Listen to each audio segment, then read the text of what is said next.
और मैं तो यही कहूँगा कि इस वक्त 2024 गवाह बन रहा है और ये पूरा देश और इस वक्त टीवी के माध्यम से पूरी दुनिया गवाह बन रही है।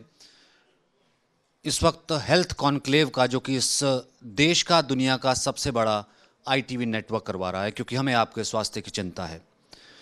हम पोस्ट कोरोना में जी रहे हैं, लेकिन साथ ही साथ कुछ ऐसी बीमारियां हैं जिनका जिक्र हम कर रहे हैं, जो कि हम शायद जन्म के बाद जिसकी चर्चा हमने की, शायद आपने भी सुनी, और लेकिन वो चलती जाती है। हम उनका जिक्र ये करते हैं कि उसका उन्मूलन कब होगा। वो गंभीर बीमारियां हैं, उन्मूलन कब होगा। उनमें 3 महत्वपूर्ण चर्चा करने के लिए जो है इस वक्त हमारे साथ है, क्योंकि प्रधानमंत्री ने भी उसमें अपना जो है प्रोग्राम रखा, और ये तीनों को लेकर, क्योंकि तीनों बेहद गंभीर, इरेडिकेशन किस तरफ है और क्या इस वक्त स्थिति है। आप सब लोग जो है इन सब चीज़ों को लेकर के क्लोजली काम कर रहे हैं। टीबी, सिकल सेल अनीमिया और कालाजार, ये 3 जिस वक्त जो है जिसे कहते हैं कि जब से मानव सभ्यता आई तब से इस तरह की बीमारी और सब कुछ आया। डॉक्टर साहब, मैं आपसे शुरू करना चाहता हूँ। हमारे साथ जो मेहमान हैं उनसे तारुफ कराता हूँ। डॉक्टर अरुण कुमार तिवारी हैं, आप डीटी हैं डिस्ट्रिक्ट टीबी हॉस्पिटल प्रयागराज। बहुत बहुत स्वागत है। मैं कहूँगा तालियों से आप इनका स्वागत कीजिए। उर्वशी नीरव हैं, जो कि नक्शे मित्र हैं हमारे साथ। 1200 से ज़्यादा आप एडॉप्शन कर चुकी हैं और संभव है टीबी का इलाज, ये बताती हैं। इस वक्त हमारे साथ मिस काजल हैं, जो कि ये देखिए टीबी से जो है लड़ने वाली चैंपियन हैं। चैंपियन के लिए तो तालियां होनी चाहिए। संजय जी हैं हमारे साथ, और संजय जी जो है अकमुस ड्रग्स और फार्मा से हैं। ना केवल दवाइयाँ की कंपनी है, दवाइयाँ बनवाते हैं, बल्कि जो है वो सिकल सेल में एक बहुत बड़ा रोल प्लान कर रहे हैं। विनीता जी इस वक्त हमारे साथ मौजूद हैं, जो कि ट्राइबल मिनिस्ट्री में एडवाइज़र है। डॉक्टर साहब, मैं आपसे शुरू करना चाहता हूँ, इस वक्त किस स्थिति में हम हैं, अगर हम टीबी को देखें या टीबी इरेडिकेशन को देखें? जैसा आप सभी लोग जानते हैं, टीबी एक बहुत पुरानी बीमारी है, और हमारे पूरे विश्व में जितने टीबी के मरीज हैं उसमें से 1/4 मरीज हमारे सिर्फ भारत में हैं। जहाँ तक मैं यूपी से आता हूँ, तो ये बताना उचित रहेगा कि जो भी भारत में मरीज हैं उसका 20% यूपी से आता है, और यूपी सबसे बड़ा जनसंख्या वाला प्रदेश है। और उस ज़िले से मैं आता हूँ जहाँ सबसे ज़्यादा जनसंख्या हमारे डिस्ट्रिक्ट की है। 70 लाख से भी ऊपर हमारे यहाँ निवासित हैं। तो जब भी ट्यूबरकुलोसिस के मरीज आते हैं, जैसा कि सभी लोगों को जानकारी होगी कि 2 हफ्ते से ज़्यादा की खांसी या 2 हफ्ते से ज़्यादा के बुखार, और किसी को खांसी में ब्लड आता है, तो वो समझ लें कि टीबी का, जरूरी नहीं है टीबी हो, लेकिन उसका लक्षण अगर मिलता है तो जांच जरूर कराएं। हमारे यहाँ सारी सुविधाएं उपलब्ध हैं, और जैसा कि प्रधानमंत्री मोदी जी द्वारा ये कहा गया कि 2025 तक हम लोग टीबी को उन्मूलन के लिए रखेंगे, जबकि हमारे WHO समिट में ये हुआ था कि 2030 तक टीबी का उन्मूलन किया जाएगा। ये सारे विश्व ने ये कहा था, लेकिन एक कदम आगे बढ़ करके हमारे मोदी जी ने ये कहा कि हम 2025 तक टीबी को उन्मूलन करेंगे। 2025 का टारगेट रखा गया है डॉक्टर साहब, है ना, 2025 का। और हमेशा से हमने देखा है, बचपन से लेकर के जिस वक्त ये कार्यक्रम, और 2014 के बाद तो हमने देखा ही है कि टीबी से घबराए नहीं, टीबी का इलाज संभव है, और टीबी से जो है आदमी मुक्त हो जाता है। इसलिए जो है हमारी चैंपियन को मैं लेकर के आना चाहूँगा। काजल, अगला सवाल मैं आपसे, कब टीबी हुआ था? क्योंकि ये बहुत ज़रूरी है जानना। जैसे डॉक्टर साहब कह रहे थे कि 2025 लक्ष्य रखा, दुनिया ने रखा बाद में, लेकिन आपको कब टीबी हुआ, कैसे आप उससे उभरी, और क्या आपका एक्सपीरियंस था? फिर उसके बाद उर्वशी जी, मैं आपके पास आता हूँ जी। पहले तो मैं बहुत बहुत धन्यवाद करना चाहूँगी कि आपने मुझे इस मंच पे आने दिया। एंड जब मुझे टीबी हुआ था, मुझे 2 साल पहले टीबी हुआ था, एंड पल्मोनरी टीबी था मुझे। तो इसमें जब मुझको टीबी हुआ तो मुझे बहुत सारे चैलेंजेस फेस करने पड़े थे, कि मेरे को समाज में लोग इस तरीके से देखते थे। जब पहले हमारे समाज में पता चला कि इसको टीबी हुआ है, तो वो मेरे साथ में कोई मेरे साथ बैठता नहीं था, बातचीत नहीं करता था कोई मेरे साथ में। और कोई भी खाना शेयर नहीं करता है। उस टाइम पे मतलब कि आपकी जो ऐसी स्थिति हो जाती है कि ना तो आपके मन में ऐसा रहता है, मतलब सब नेगेटिव वाइब्स आती है आपके अंदर कि या तो फिर आप कहीं किसी से बात ना करें, अपने आप घर में ही रहें। कहाँ थी आप? घर पे हुआ करती थी? मैं घर से काम करती थी। अच्छा। हाँ, स्कूल टाइम था जब मेरा। स्कूल में भी फ्रेंड्स मेरे साथ नहीं रहते थे। किसी के साथ हम लंच भी शेयर नहीं कर सकते थे उस टाइम पर। और घर में भी मतलब अच्छा नहीं लगता था, कोई ठीक से बात नहीं करता था, खाना भी शेयर नहीं करता था।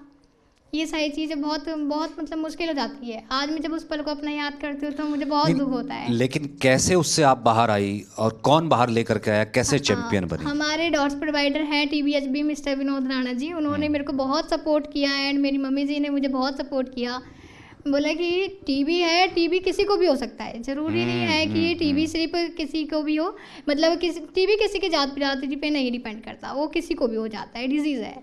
तो हमें ये है कि टीबी से जितने भी लोग अभी हैं जो न्यू पेशेंट है मेरे, मैं उनको यही कहना चाहूँगी कि देखिए हम लोग, देखो टीबी हो जाता है तो हम लोग ठीक भी हो जाते हैं, ठीक है। एग्जैक्टली यही उर्वशी जी है। उर्वशी नीरव जी जो है वो निक्षय मित्र हैं, क्षय रोग को निक्षय करती हैं, 1200 से ज़्यादा अडॉप्शन कर चुकी हैं। और उर्वशी जी ये कहती हैं, जैसे कि बताया यहाँ पर हमारी काजल ने, कि क्षय है तो निक्षय भी हो सकता है, ठीक भी हो सकता है। जैसे उन्होंने कहा कि ठीक हो करके बैठी हैं। आपको कैसे लगा? छुआछूत, छूना नहीं है, दूर हो जाना है, खांसी आती है, लेकिन आप इतने क्लोजली काम कर रही हैं, 1200 से ज़्यादा को ना केवल क्लोजली जा करके ठीक भी कर चुकी है बल्कि उनको क्षय मुक्त कर चुकी है। आपका क्या एक्सपीरियंस? फिर हम सिकल सेल पे आएंगे। पहले तो मैं ये मंच को धन्यवाद, आभार व्यक्त करती हूँ कि इतना अच्छा कार्यक्रम हेल्थ अवेयरनेस के लिए अरेंज किया गया। निक्षय मित्र का मीनिंग ऐसा है, भय मुक्त। 2018 में माननीय प्रधानमंत्री ने भारत टीबी मुक्त होने का जो सपना देखा था, उसके लिए निक्षय मित्र योजना शुरू की और हम जैसे लोगों को निक्षय मित्र बनने का सौभाग्य मिला। तो इसके लिए मैं प्रधानमंत्री और आरोग्य मंत्री मनसुख भाई मांडविया का धन्यवाद करती हूँ इस मंच से। टीबी हमारे देश में छुआछूत का रोग था कि टीबी पेशेंट जो होता है उसके पास जाने से, जैसे काजल ने बोला, उसका खुद का अनुभव है कि सब डरते थे कि टीबी पेशेंट के पास नहीं जाते थे। पर मैंने निक्षय मित्र जो शब्द सुना और उससे मेरा भय मुक्त हो गया कि अगर समाज के जो हेल्दी वर्ग है, समाज के जो पैसा वाला वर्ग है, अगर ऐसे लोगों के साथ नहीं खड़ा रहेगा, एक मनुष्य ही मनुष्य के काम में आता है। और निक्षय बन के मैंने निक्षय मित्र योजना का काम शुरू किया। टीबी में जितना मेडिसिन का इफेक्ट है उतना हेल्दी फूड भी चाहिए, प्रोटीन वाला हेल्दी फूड कंपलसरी है टीबी से बाहर आने के लिए। तो निक्षय मित्र मैं कैसे बनूं, वो पहले तो सोचा कि इसमें मैं क्या कर सकती हूँ। दवाई गवर्नमेंट देती है, इंसेंटिव गवर्नमेंट देती है, तो मुझे देना था हेल्दी फूड। और मैंने एक फूड किट बनाया जो 800 या 850 का होता है एक पर्सन का। उसमें सारे पल्सीस होते हैं जिसमें प्रोटीन की मात्रा ज़्यादा होती है, गुड़ होता है, खजूर होता है, घी होता है, ऐसे एक पूरा किट बनाया। तो आपकी कैसे कोई NGO या किसी ने स्पॉन्सर किया? मेरा खुद का NGO है, परस्पर मानवता की महक नाम है, मेरा खुद का NGO है। और उसमें मैं पस्ती दान से पेट दान का भी कार्यक्रम करती थी। तो मेरा जो भी फंडिंग होता है वो पस्ती से कलेक्ट किए पैसे से होता है। तो वैसे फंडिंग भी मिल जाता है। और एक चीज़ है ना कि सेवा करने के लिए निकलते हैं तो ईश्वर द्वार खोल ही देता है। ये कहते हैं ना, देने सेवार वाले बहुत है। ये कहते हैं सेवार था ये परमार्थ जाइए। हाँ। तो आपने 1200, तो ये आंकड़ा फिर आप कैसे, आप तो पेशेंट्स आते हैं उनको ठीक करती जाती है, ये आंकड़ा फिर आपने कैसे देखा? पूरे जैसे टीबी मुक्त भारत का सपना प्रधानमंत्री ने देखा था, तो मैं पूरे भारत को तो टीबी मुक्त नहीं कर पा रही हूँ, पर मैं जो सिटी में रहती हूँ, मेरा सूरत, तो मैंने ऐसा सोचा कि टीबी मुक्त तो सूरत करके मैं आगे चलूं। एब्सोल्युटली एब्सोल्युटली, यही जज्बा होना चाहिए, तभी 2025 का सपना हम देख रहे हैं। एक और गंभीर बीमारी है, चर्चा बहुत कम होती है, शहरों में तो बिल्कुल ना के बराबर होती है, लेकिन आप विनीता मैम हमारे साथ हैं, विनीता श्रीवास्तव, जो कि एडवाइज़र हैं ट्राइबल मिनिस्ट्री में और बेहद क्लोजली काम करती हैं सिकल सेल अनीमिया को लेकर के। प्रधानमंत्री ने भी इसका जिक्र किया। मैम, सबसे पहले संक्षिप्त में आपसे जानना चाहेंगे कि वो लोग जो नहीं जानते हैं ये सिकल सेल अनीमिया अनुवांशिक बीमारी, जैविक बीमारी है क्या, number 1। Number 2, why we call it, we have to eliminate, and this is the one of the most dangerous जिसे कहते हैं मानव सभ्यता की पुरानी बीमारियों में से एक है? Thank you. जब सिकल सेल की बात करते हैं तो ये जैसा आपने बताया कि ये आनुवांशिक बीमारी है और ये सदियों से चली भी आ रही है। कारण ये है कि जब दो ट्रेड आपस में शादी करते हैं तो उसमें चांसेस बनते हैं कि 25% जो है बच्चा जो है सिकल सेल से ग्रसित पैदा होगा। प्रॉब्लम है हमारी अवेयरनेस की।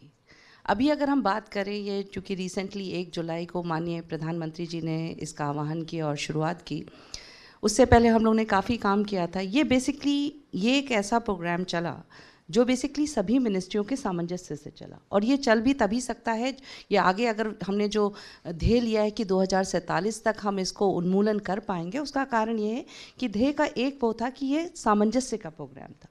सबसे पहले जो इसमें सबसे इम्पॉर्टेंट चीज़ है जिसको हम कहते हैं अवेयरनेस। लोगों को जानकारी नहीं, अगर आप अर्बन क्षेत्रों में भी लें और ग्रामीण क्षेत्रों की तो हम बात ही बहुत दूर की है, तो वहाँ लोगों को जानकारी ही नहीं है कि ये आनुवांशिक बीमारियाँ क्या होती हैं। थैलेसीमिया है, सिकल सेल डिजीज़ है, इनके बारे में लोग जानते ही नहीं हैं। तो मिनिस्ट्री ऑफ ट्राइबल अफेयर्स ने 2016 में एक छोटा सा स्क्रीनिंग प्रोग्राम चलाया DBKT के साथ, ये जानने के लिए कि क्या बीमारियां ऐसी हैं जो ट्राइबल्स में इतनी परेशानी। अगर हम देखें ट्राइबल्स में 10 बीमारियां पाई जाती हैं जिसमें सिकल सेल डिजीज़ एक प्रमुखता है। ऐसी और भी डिजीज़ हैं, मलेरिया है, स्नेक बाइट्स हैं, जिस पे भी अभी हम लोग काम कर रहे हैं, बट सिकल सेल बहुत प्रोमिनेंट है।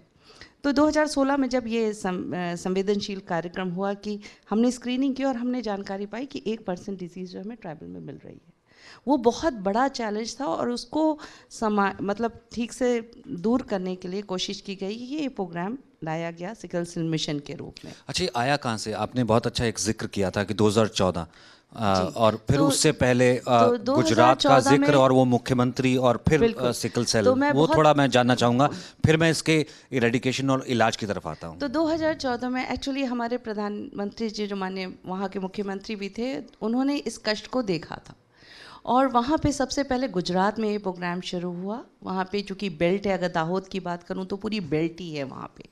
और सिकल सेल मिशन जो पहला जो sickle cell state sickle cell का प्रोग्राम था, वो माननीय प्रधानमंत्री महोदय ने गुजरात में शुरू किया था, जिसको बहुत अच्छे से सरल तरीके से बाद में NHM ने, मिनिस्ट्री ऑफ ट्राइबल अफेयर्स ने अडॉप्ट किया। उसी समय 2014 में माननीय प्रधानमंत्री जी जापान गए। उन्होंने देखा कि वहाँ पे क्रिस्पर पे काम हो रहा है जो जीन एडिटिंग की बात करता है, और उस जीन एडिटिंग की बात 2014 में शुरू हुई, लेकिन धीरे धीरे करते हुए उसको मिनिस्ट्री ऑफ ट्राइबल अफेयर्स ने इनिशिएट किया और हम अब और ये सब कुछ मैम कनेक्टेड हुआ। अगर जैसे संजय जी, हाँ, जैसे संजय जी जैसे व्यक्ति ना जुड़ते, तभी मैं जिक्र करना चाहूँगा, क्योंकि संजय जी है जो मैंने इनका तारुफ पहले भी कराया कि अकमोस ड्रग्स और फार्मास्यूटिकल से हैं। संजय जी जो है, मतलब अगर दवा से ना जुड़ते, सिकल सेल में काम ना करते, तो शायद इस बीमारी में, जैसे मैंने कहा ना कि TB से लेकर के सिकल सेल से लेकर के कालाजार और तमाम ऐसी बीमारियां हैं, हम उसकी रेडिकेशन की सोच भी नहीं सकते थे।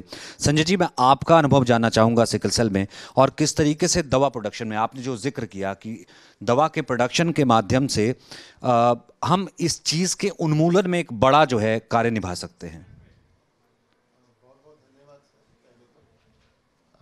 ये एक ऐसा माध्यम है, मेरी 35 साल की जॉब में मैंने देखा कि ITV नेटवर्क का एक ऐसा माध्यम है कि government, health worker, university, doctor, hospital और सेवाधारी एक फार्मा कंपनी को भी माना गया।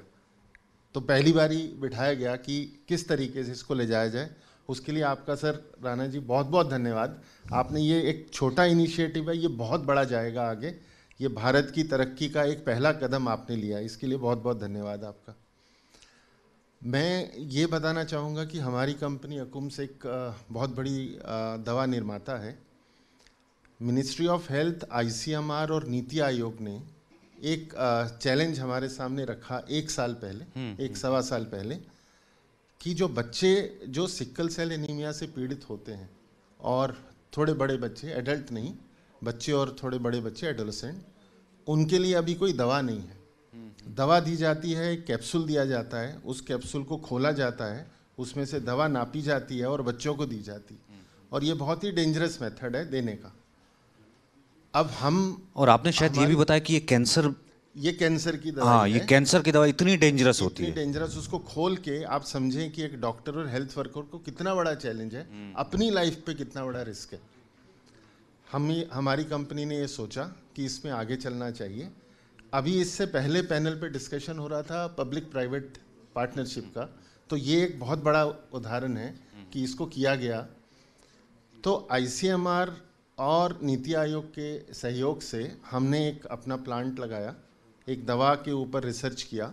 तो हमने पहली बारी दुनिया की ऐसी दवा बनाई जो हाइड्रोक्सी यूरिया सस्पेंशन है, जो कि बॉडी वेट के हिसाब से बच्चे को और एडोलेसेंट को दी जाती है। अब वो CDSU ऑफिस में अंडर रिव्यू है, तो मुझे आशा है कि अगले महीने तक हम इसको अप्रूवल के बाद लॉन्च कर सकेंगे। सर, इसमें ये होता है कि आपको, जैसे मैम ने भी बताया कि बचपन से ब्लड चेंज करना एक बहुत ही टीयरफुल, बहुत ही पेनफुल एक प्रोसेस है।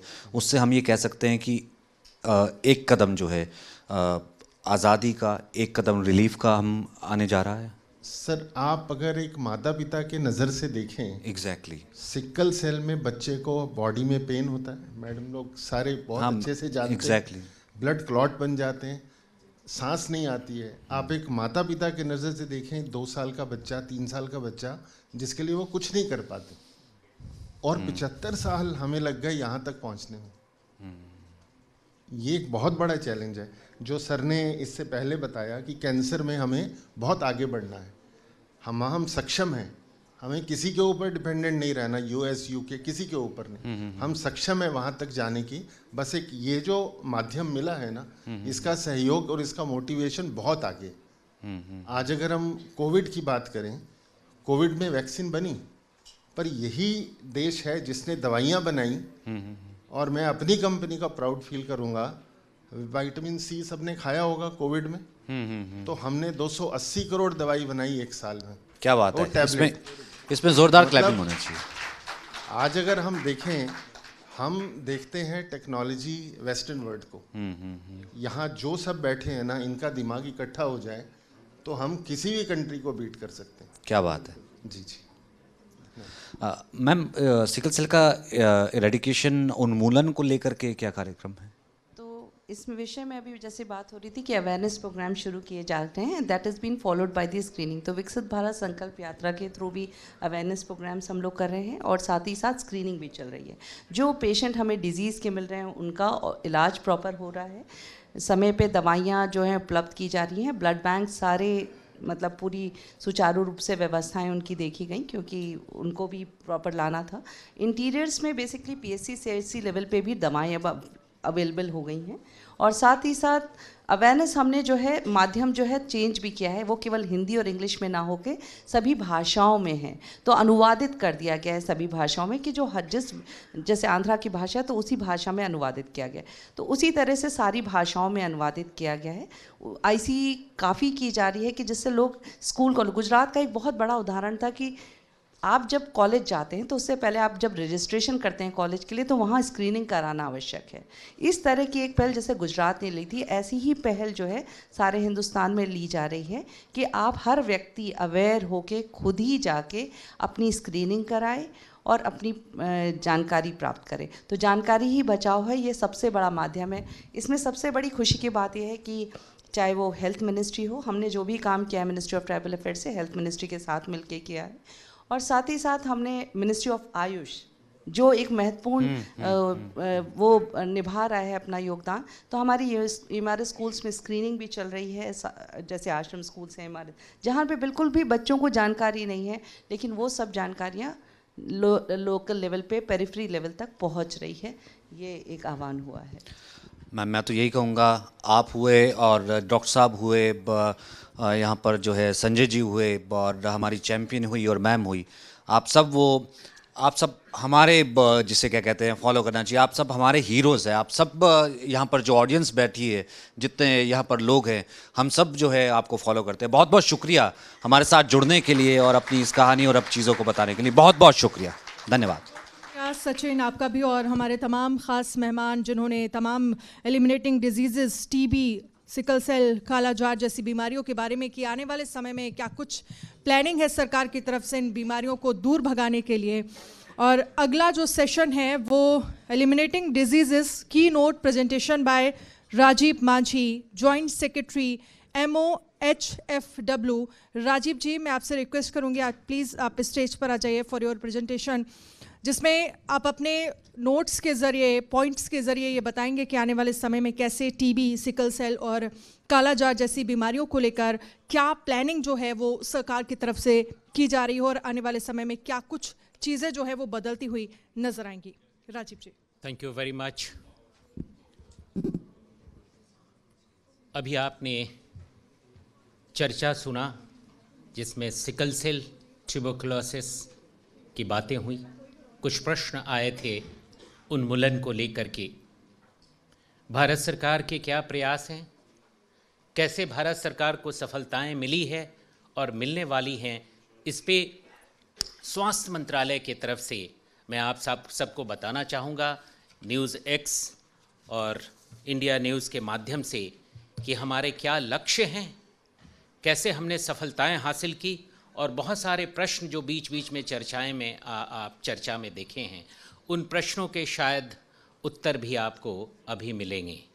तो अगर हम बात करें कि प्रयास क्या रही है भारत सरकार की, कितनी सफलताएं मिली है, तो अभी हम देखेंगे देखिए डिजीज़ एलिमिनेशंस के टारगेट।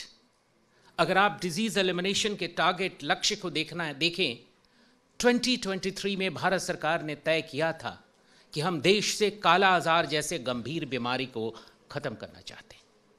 चुनौती बड़ी थी, आप समझ सकते हैं कैसे इस चुनौती से हम आगे बढ़े, इसकी विस्तृत चर्चा संक्षिप्त में मैं करना चाहूँगा। दूसरा लक्ष्य हमारे लिए ट्यूबरकुलोसिस का है जो 2025 है। लिम्फेटिक फाइलेरियोसिस, हाथी पांव, आप सभी जानते हैं, जो 2027 है। मलेरिया, अभी चर्चा में बात आई थी थोड़े देर पहले मलेरिया को लेकर के, ट्राइबल एरियाज़ में मलेरिया और सिकल सेल की, और फाइनली सिकल सेल जिसे अभी बताया गया 2047 का लक्ष्य रखा गया है। आपको खुशी होगी यह जान करके कि हम किस गति से इस ओर अग्रसर हो रहे हैं, किस गति से हम उन्मूलन की तरफ बढ़ रहे हैं, लेकिन एकमात्र प्रयास या कहना ही नहीं बल्कि हमारी उपलब्धियां क्या रही हैं वो साबित करेगा कि वास्तव में क्या हम इन लक्ष्यों को अचीव कर सकते हैं, इन एलिमिनेशन टारगेट्स को अचीव कर सकते हैं। इसमें सबसे पहले मैं आपसे शेयर करना चाहूँगा कि कैसे भारत ने एक लक्ष्य गंभीर बीमारी के लक्ष्य को हासिल किया, और वो गंभीर बीमारी थी काला आजार। काला आजार आप में से बहुत लोग जानते होंगे, भारत के 4 राज्यों में, उत्तर प्रदेश, बिहार, झारखंड और पश्चिम बंगाल में एक समय था जब इस बीमारी से हजारों की संख्या में लोग मरते थे, लगभग 1000 के फिगर होते थे। आज इसका लक्ष्य जो हमने 2023 रखा, कैसे ही इस लक्ष्य को हमने हासिल किया वो आप देख सकते हैं। इस लक्ष्य को हासिल करने के लिए कैसे हमने 2014 से प्रयास किए, और उस प्रयास में आज हम कहाँ हैं। एक समय था भारत में 633 ब्लॉक्स एंडेमिक होते थे काला आजार के लिए, 4 राज्यों में 633 ब्लॉक्स इसके लिए एंडेमिक होते थे।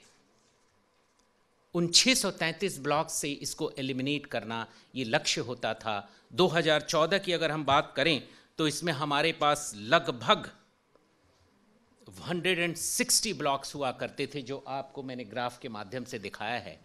और पहला लक्ष्य हमने रखा था कि 2005 तक हम इसका उन्मूलन कर लेंगे। थोड़े हम पीछे रह गए। 2010 में हमने कोशिश की, 15 में कोशिश की, उसके बाद हमने लक्ष्य रखा 2023। इस बीमारी के उन्मूलन के लिए भारत सरकार के सतत प्रयास के कारण आज आपके सामने रिजल्ट है। तभी मैंने कहा था कि केवल आंकड़ों की बात नहीं करनी है, केवल प्रयास और लक्ष्य निर्धारण की बात नहीं करनी है, हम सफलताओं की बात करना चाहेंगे। स्वास्थ्य मंत्रालय की तरफ से माननीय प्रधानमंत्री जी ने मन की बात में भी इसकी चर्चा करी थी दिसंबर 2022 में, जब हम लगभग करीब पहुंच रहे थे, और देश ने जो बेंचमार्क डेफिनेशन है WHO का कि बेंचमार्क डेफिनेशन है occurrence of disease less than 1 पर 10,000 पॉपुलेशन। हर 10,000 की जनसंख्या में अगर ये बीमारी 1 से कम हो तो हम एलिमिनेशन मानते हैं। इस लक्ष्य को जितने भी डेटा हैं इस देश में, भारत ने 31 दिसंबर 2023 को हासिल कर लिया।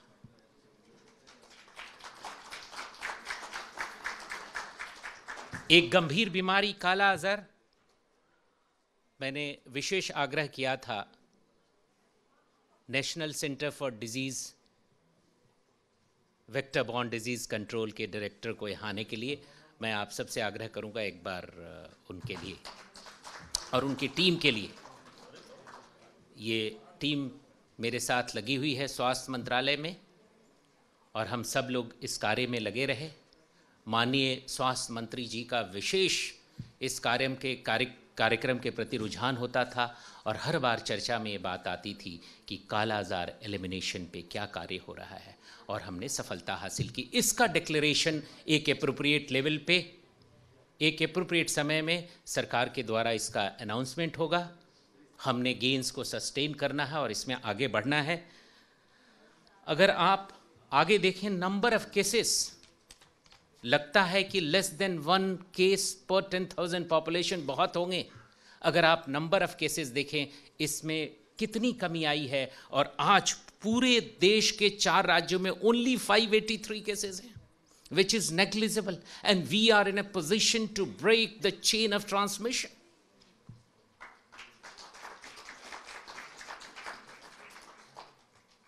ये हमारे प्रयास और सफलताओं के बाद हमारा दूसरा लक्ष्य जो आप देखेंगे, अभी उस पर चर्चा हो रही थी, वो है TB free. TB free India की बात हम करने जा रहे हैं। जैसे आपने देखा, कालाजार में विश्व का लक्ष्य है 2030। विश्व ने कालाजार के लिए लक्ष्य रखा है, ग्लोबल टारगेट है 2030। भारत ने 2023 में करके दिखाया। उसी तरह विश्व का लक्ष्य है टीबी एलिमिनेशन 2030। भारत का लक्ष्य होने जा रहा है 2025। कालाजार की बात इसलिए हुई कि कभी भी हमें विश्वास तब होता है कि जब आदमी सफलताएं देखता है। अब 25 की तरफ हम अग्रसर हो रहे हैं और हमारे लक्ष्य, अगर आप देखें तो टीबी मोर्टेलिटी की बात करें, टीबी से जो मोर्टेलिटी होती थी उसका विश्व का लक्ष्य है 90% कम करना, हमें रिड्यूस करना है 2030 तक। भारत इस लक्ष्य को हासिल करने जा रहा है 2025 तक। माननीय प्रधानमंत्री जी ने ये आह्वान किया देश को कि हमें 2030 तक इंतज़ार नहीं करना है। स्वास्थ्य मंत्रालय की पूरी टीम माननीय स्वास्थ्य मंत्री के नेतृत्व में इसमें लगी हुई है और हमें पूरा विश्वास है कि हम इस लक्ष्य को भी काला आजार की तरह हासिल कर पाएंगे। टीवी इंसिडेंस की अगर आप बात देखें, उसे भी हमें ऑलमोस्ट 80% 2015 के कंपैरिजन में अचीव करना है। सेम टारगेट, ग्लोबल टारगेट है 2030 का, वो हमें करना है। अभी आपने देखा निक्षय मित्रा के लिए आपने चर्चा में देखा कैसे लोगों का सहयोग मिला और इसके वजह से जो TB affected families catastrophic cost को बेयर करती थी, आप समझ सकते हैं टीबी का क्या प्रभाव परिवार पे पड़ता होगा। उसके बाद इलाज, रिलैप्स के चांसेस होते थे, खासकर उन लोगों में जिनके यहाँ पौष्टिक आहार नहीं मिलते, तो वो कभी भी इस चेन से बाहर नहीं निकल पाते थे। इसके लिए प्रधानमंत्री जी के आह्वान के बाद आपने देखा कैसे पूरे देश में जन आंदोलन खड़ा हुआ और हम आगे बढ़ते चले गए। उसके पहले मैं आपको एक ग्राफ के माध्यम से दिखाना चाहूँगा कि जो WHO हमें टारगेट देता है देश में, WHO का कहना है कि लगभग 28 लाख 28 लाख अभी भी भारत में पेशेंट हो सकते हैं। It is an estimation. हमने पूरी कोशिश की और अगर WHO ने 28 लाख कहा है तो हमारी कोशिश है कि हम 28 लाख तक पहुँचें। आप देखेंगे ग्राफ के माध्यम से हमने दिखाया है 2015 में कितना गैप होता था हमारे ट्रीटमेंट में और उनके एस्टिमेशन में। वो 31 लाख कहते थे, हमारा ट्रीटमेंट 16 लाख पे होता था। आज 28 लाख WHO कह रहा है और हम 25.4 लाख पे पहुंच चुके हैं। इस स्तर को हमने हासिल कर लिया है। अब हमें तो मंजिल नज़दीक दिखने लगा है, पर बहुत कठिन परिश्रम प्रयास की ज़रूरत है।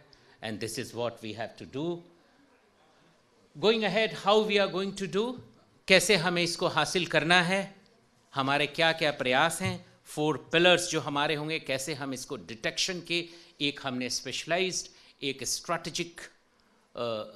स्ट्रैटेजी डेवलप की है, कैसे हम इसको ट्रीट करेंगे फास्ट ट्रैक लेवल पे, कैसे हम इस डिज़ीज़ को प्रिवेंट करेंगे, फर्दर इस डिज़ीज़ का कंटिन्यूएशन नहीं हो, और कैसे हम कम्युनिटी मोबिलाइज करेंगे। आपने देखा होगा कैसे हमने अभी हमारे पहले जो चर्चा हो रही थी कैसे उसमें शुरुआत हुई थी। ऑनरेबल प्रेसिडेंट ऑफ इंडिया ने लॉन्च किया था टीवी मुक्त भारत अभियान सितंबर 2022 में, और आपने देखा होगा सुना होगा तब से हमारे निक्षय मित्र आए और 1-2 वॉलेंटियर्स, अभी चर्चा में बहुत अच्छी बातें हो रही थी, कैसे उन्होंने सहयोग दिया, कैसे उनके सहयोग से आपने देखा हमारे यहाँ निक्षय मित्र की संख्या बढ़ती चली गई और अधिक से अधिक लोगों को जो टीबी पीड़ित हैं उन्हें सुविधाएं मिलने लगी। ट्रीटमेंट का रिस्पॉन्स बहुत अच्छा हो गया। सरकार के लिए, किसी भी सरकार के लिए संभव नहीं कि एडिशनल सपोर्ट और क्रिएट किया जाए। सरकार पूरी कोशिश कर रही है, लेकिन जब जनता जुड़ जाती है, जब जन आंदोलन हो जाता है, तो इस बीमारी को ख़त्म करना संभव हो जाता है। और इसी मूल मंत्र से देश ने इसको जन आंदोलन बनाया है। And we are hopeful and prepared to eliminate this disease by 2025।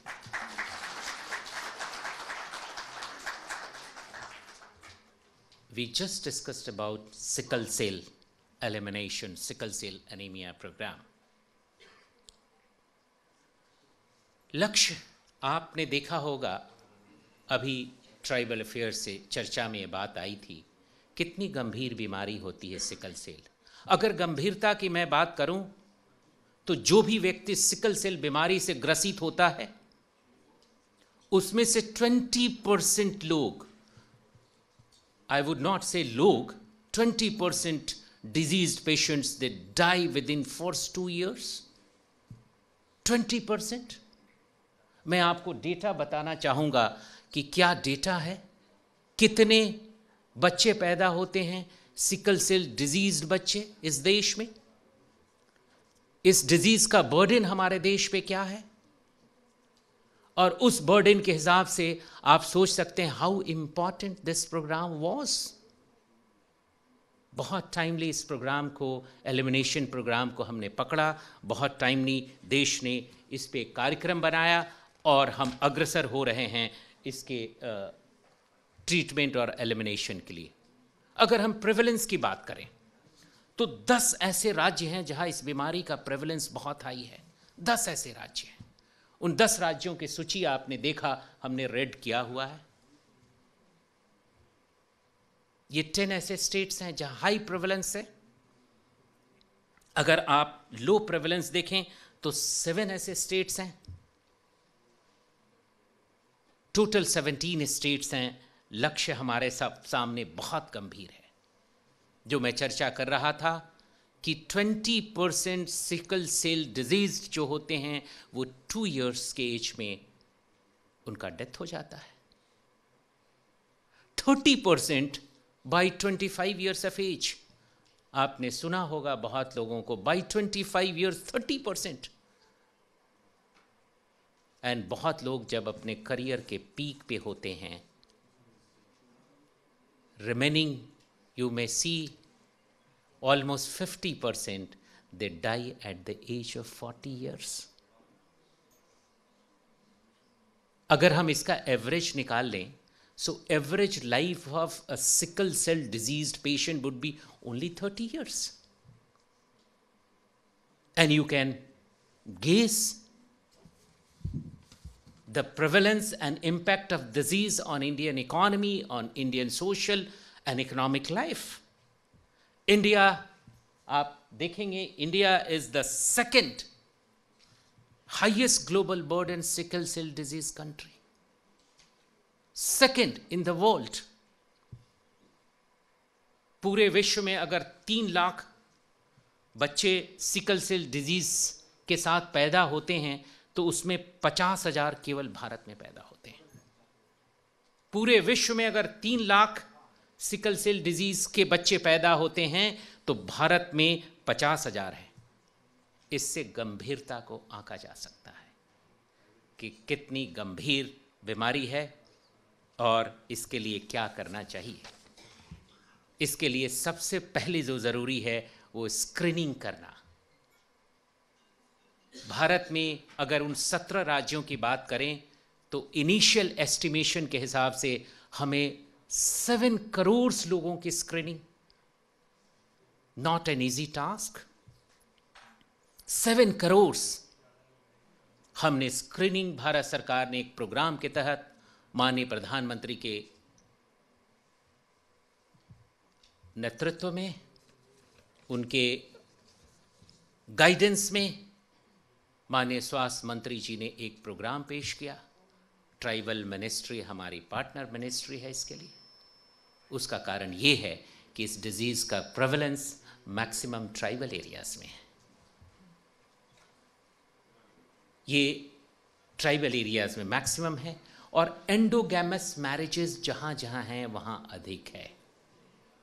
So not only tribal, non tribal में भी जहाँ जहाँ एंडोगैमी है उसमें ये बीमारी काफ़ी है। इसके लिए योजना बनाई गई और हमने स्क्रीनिंग शुरू किया, प्री मैराइटल काउंसलिंग। अगर कोई सिकल सेल डिजीज्ड है, एक हमने सेल, आप सिकल सेल, नॉर्मल सेल और सिकल सेल में डिफरेंस होता है कि इनके सेल के आकार जो होते हैं वो सिकल के टाइप में होते हैं।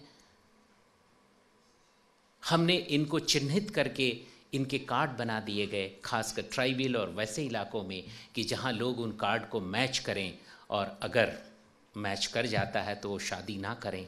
तो इस तरह की प्री मैराइटल काउंसलिंग, स्क्रीनिंग, ये सारा देश ने शुरू किया। डिटेक्शन के बाद से ट्रीटमेंट, और हम इस लक्ष्य की तरफ अग्रसर हो गए हैं। आप समझ सकते हैं 7 करोड़ का लक्ष्य 2047, but look at the pace we have started walking.